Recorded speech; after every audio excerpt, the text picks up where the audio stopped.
ये शंभू बॉर्डर है। पिछले 11 दिनों में इस शंभू बॉर्डर ने बहुत कुछ देखा है।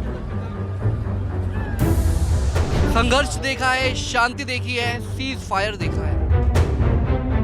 12 दिनों में बहुत कुछ देखा है इस शंभू बॉर्डर ने। रोते हुए किसानों को देखा है, हंसते हुए किसानों को देखा है। एक तार, एक रस्सी, एक लक्ष्मण रेखा। कभी शंभू बॉर्डर ने यह सोचा नहीं होगा कि एक तार दो सीमाओं को बांध देगी। एक तार, जैसा आपने कहा, इंडो चाइना जैसी स्थिति पैदा कर देगी। आखिर क्यों जरूरत आन पड़ी संघर्ष की? क्यों लगता है सरकार को कि एमएसपी पर बात नहीं बन सकती? खिंचता चला जा रहा है आंदोलन। कुछ ही दिनों में आचार संहिता लग जाएगी। अब सवाल ये भी उठ रहे हैं कि उसके बाद किसान आंदोलन क्या क्या होगा। सब लोगों का पेट भरना जानते हैं, तो ये जानते हैं कि संघर्ष की रात जो है और संघर्ष के दिन जो है वो ज़्यादा बड़े होते हैं। ट्रॉली पर जो सामान है, जो राशन है, वो एक दिन का नहीं, पूरे महीनों का राशन है। इस वक्त चर्चा सिर्फ इतनी है कि लक्ष्मण रेखा जो इस वक्त साथ में है, इस बॉर्डर पर है, उसका अंत आखिर कब होगा? ये पूरा आंदोलन आज 12वां दिन है, पर अब बड़ी बड़ी बातें देखें। फैसला कितना है, सिर्फ एमएसपी की बात है और उसके बाद पूर्ण कर्ज माफी की बात है। जीएम, हाइब्रिड सीड्स और हमारे यहाँ पे एक सर्कल खेती जिसको हम बोलते हैं कि अलग अलग फसलें उगाते हैं, तो अगर वो उग जाती तो फिर काम कुछ और होता। ये शंभू बॉर्डर है। पिछले 11 दिनों में इस शंभू बॉर्डर ने बहुत कुछ देखा है। संघर्ष देखा है, शांति देखी है, सीज फायर देखा है। परे से आंसू गैस के गोले जो दागे जा रहे थे इस शंभू बॉर्डर ने, वो भी देखे हैं। एक तरफ से किसान लगातार दिल्ली कूच करने के लिए अड़े हुए थे, तो दूसरी तरफ से तमाम सुरक्षा बल भी थे जो बस किसानों को यहीं रोकना चाहते थे। 12 दिनों में बहुत कुछ देखा है इस शंभू बॉर्डर ने। रोते हुए किसानों को देखा है, हंसते हुए किसानों को देखा है, जोश में जयघोष करते हुए किसानों को देखा है। ये शंभू बॉर्डर है। 12 दिनों में शंभू बॉर्डर ने बहुत कुछ देखा है। तनावपूर्ण माहौल भी देखा है। जब संघर्ष की एक स्थिति पैदा हो जाती थी तो उसके बाद क्या आलम होता था। उड़ते हुए आंसू गैस के गोलों से निकलते हुए धुएं को भी इस शंभू बॉर्डर ने देखा है। और ना जाने क्या क्या अब इस शंभू बॉर्डर पर और कुछ देखने को मिलेगा। हालांकि तारीख दी गई है 29 तारीख, जब एक बार फिर शायद दिल्ली कूच का ऐलान किया जाएगा, क्योंकि किसानों ने साफ कहा है कि हमें शांति चाहिए, हमारी मांगे पूरी करो लेकिन शांति चाहिए हमें। और अब 29 तारीख का वो दिन आएगा जब शायद एक बार फिर दिल्ली की तरफ इसी रास्ते से किसान कूच करने की रणनीति बनाएंगे। तमाम जानकारी के लिए इस वक्त हमारे खास संवाददाता हमारे साथ मौजूद हैं। जितेंद्र, 12 दिनों का वक्त होने को है, आज 12वां दिन है किसान आंदोलन का। कभी तनाव, कभी शांति, कभी संघर्ष। क्या लगता है कि आगे क्या कुछ होगा? देखो, संघर्ष तो कभी खत्म नहीं होगा। ये पंजाब है और ये किसान है, वो किसान जो संघर्ष करना जानते हैं।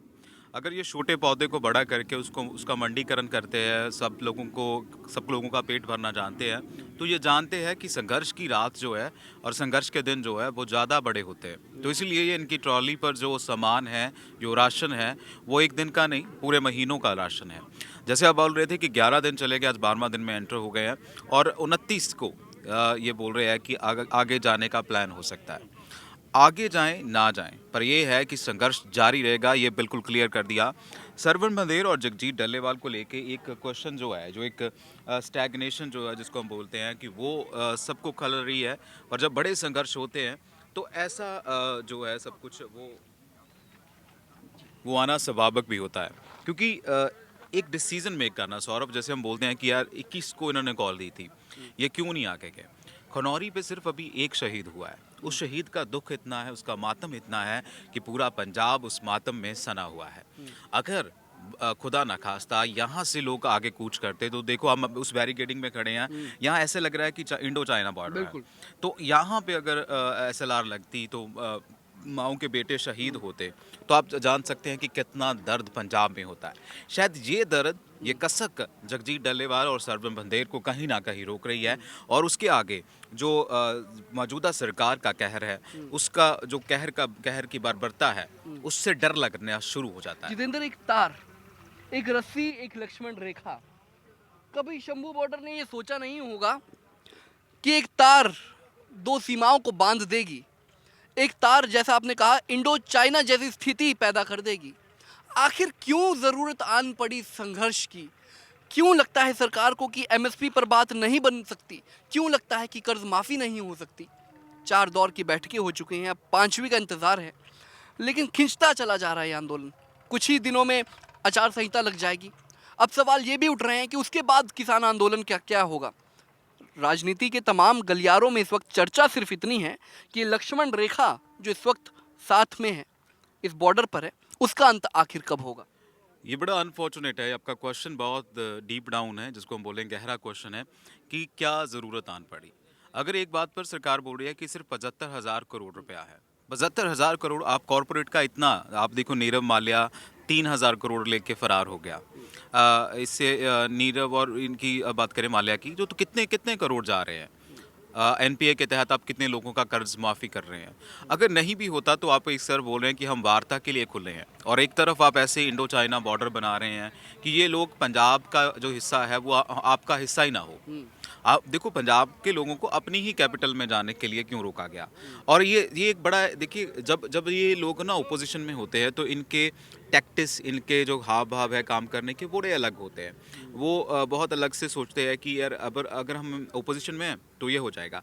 यही जो बीजेपी जो पहले संघ हुआ करता था, महंगाई के मुद्दे पे लेके जो एक जिसको बोलते हैं कि बैलगाड़ी, उस पे आंदोलन करता था। डायरेक्टर पर इन्होंने आंदोलन किए। 200 जब ये 2014 में सत्ता में आते हैं तो सब कुछ चेंज हो गया, सब कुछ ऐसे बदल गया कि ये लोग वो लगने नहीं शुरू हुए जो संघ के लोग थे। अब ये है, आंदोलन करना हमारा एक बहुत बड़ा राइट है। 19(1)(a और freedom of speech and expression की बात करते हैं। उस राइट को अगर आप ऐसे करेंगे, मुझे समझ नहीं आता लोग बोलते क्यों नहीं है, लोग बात क्यों नहीं करते। आज पंजाब की बारी है, इससे पहले कश्मीर हुआ था, इससे पहले आप देखो कि नॉर्थ ईस्ट की जो हालत हुई है। धीरे धीरे पंजाब जो है वो कोरिया जैसे गणराज्य है, या कोरिया लो जैसे साम्राज्य जैसे है, वो बन जाएगा। तो एक बात है कि ये समा है। कई लोग तो ये भी बोलते हैं ये आखिरी आंदोलन है पंजाब का। अगर पंजाब में भी बीजेपी की सरकार आई तो एनएसए लग सकता है। जैसे हरियाणा के लोगों को बोला गया कि एनएसए लाएंगे, उनकी प्रॉपर्टी कुर्क करके उनसे कंपनसेट करेंगे। तो ये आखिरी आंदोलन है। ये आंदोलन इसलिए भी बहुत ज़रूरी है, अगर पंजाब का रुख कुछ और होता है, बीजेपी की सरकार आती है, जब बीजेपी किसी के साथ मिलकर सरकार बनाता है तो पंजाब का जो किसान है वो भी आंदोलन नहीं कर पाएगा। फिलहाल बहुत बड़ी बात है, फिलहाल ये कह सकते हैं कि ये पूरा आंदोलन आज 12वां दिन है, पर अब बड़ी बड़ी बातें देखे। फैसला कितना है, सिर्फ एमएसपी की बात है और उसके बाद पूर्ण कर्ज माफ़ी की बात है। वो कर्ज जो उन्होंने चढ़ाया रखा है, अगर देखो जीएम हाइब्रिड सीड्स और हमारे यहाँ पे एक सर्कल खेती जिसको हम बोलते हैं कि अलग अलग फसलें उगाते हैं, तो अगर वो उग जाती तो फिर काम कुछ और होता। और ये सरकार ही है जो खेती की तरफ ध्यान नहीं रहती और कहती है कि खेती से सिर्फ तो 50% लोग 60% है, बाकी का जो है जो वो कॉरपोरेट भरते हैं। तो कॉरपोरेट अगर खाना नहीं है तो सारी बातें ख़त्म हो जाएगी। ये सरकार लोगों को समझाना नहीं चाहती। यहाँ ये बोलो कि अवाम जो है उसके सामने ये बात नहीं रखना चाहती कि खेती के बिना कोई भी देश जीवित नहीं रह सकता। तो खेती के बिना जीवन संभव नहीं है, लेकिन किसानों की मांगे जो हैं वो सरकार पूरी कर पाए ऐसा तो फिलहाल असंभव नज़र आ रहा है। ये तार वो है जो फिलहाल लक्ष्मण रेखा का काम कर रही है। अब कब इस तार को लांघ कर किसान आगे बढ़ते हैं या नहीं, ये देखना दिलचस्प रहेगा। लेकिन इस तार के एक तरफ किसान आंदोलन चल रहा है और तार की दूसरी तरफ सुरक्षा कर्मचारी अपना कर्तव्य निभा रहे हैं रोकने के लिए, क्योंकि दिल्ली जाना सबका हक भले ही हो, लेकिन फिलहाल किसानों को रोक रहे हैं। ये शेलिंग की तस्वीरें भी मैं दिखाऊंगा, क्योंकि शंभू बॉर्डर ने पिछले 11 दिनों में बहुत कुछ देखा है। शेलिंग देखी है, या आंसू गैस के वो गोले छोड़े गए थे जिसके बाद किसान यहाँ वहाँ भागते नजर आए। हाई कोर्ट ने भी सवाल पूछा, सुप्रीम कोर्ट ने भी सवाल पूछा। यहाँ पर पत्थर हैं, यहाँ पर ये आंसू गैस के फटे हुए गोले हैं, जिसकी वजह से शंभू बॉर्डर पर किसान की भी मौत हुई है। एक बुजुर्ग किसान खो दिया। लगातार तस्वीरें हम आपको दिखा रहे हैं, ये तस्वीरें बहुत कुछ कहती हैं। अब देखना वाकई में दिलचस्प रहेगा कि ये आंदोलन कब खत्म रहता है। लेकिन युवा किसान भी छीन लिया इस आंदोलन में, और अब क्या कुछ होगा आगे वो भी देखेंगे, क्योंकि अब तारीख मुकर्रर की गई है 29 तक। 29 फरवरी को पता चलेगा कि आगे क्या कुछ होगा। लेकिन युवा किसान, उसे पंजाब सरकार की तरफ से 1 करोड़ रुपए का मुआवजा दिया गया है। लेकिन सवाल मुआवजे पर भी, क्या मुआवजा उस जिंदगी को वापस लेकर आ सकता है? क्या मुआवजा इस आंदोलन को खत्म कर सकता है? क्या मुआवजा इस आंदोलन को शांति की तरफ ला सकता है? सवाल तमाम है। लेकिन इस वक्त तस्वीरें शंभू बॉर्डर की हम आपको दिखा रहे हैं, जहां पर तमाम किसान जुटे हुए हैं, सिर्फ एक कॉल का इंतज़ार कर रहे हैं कि कब उनके किसान नेता कहें उन्हें कि अब दिल्ली चलो, या फिर मांगे पूरी हो जाती है तो पीछे हटो। 2 चीज़ें हैं, दोनों में से कोई एक चीज़ होगी। या तो किसानों की मांगे पूरी होंगी या फिर किसान यहाँ से वापस जाएंगे। अब देखना दिलचस्प रहेगा कि आगे क्या कुछ होता है। फिलहाल कैमरामैन रिंकू के साथ सौरभ, पंजाब केसरी टीवी। हमसे जुड़े रहने के लिए हमारे YouTube चैनल को सब्सक्राइब करें और नई वीडियो की नोटिफिकेशन के लिए बेल आइकॉन को दबाएं। अगर आप ये वीडियो Facebook पर देख रहे हैं तो लाइक जरूर करें और ज्यादा से ज्यादा शेयर करें। धन्यवाद।